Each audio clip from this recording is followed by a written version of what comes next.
Well, this is not a good video. I think I killed the coconut. I wasn't all that careless. I was pretty careful about bringing this inside in the winter. I may have brought it out too early.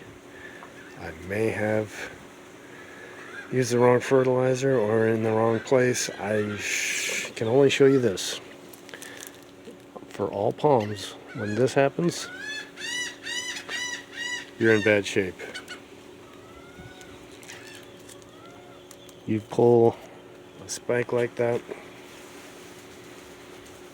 your palm is almost guaranteed to be dead. Yeah, not good. Had a good run. Might have to get back on the horse.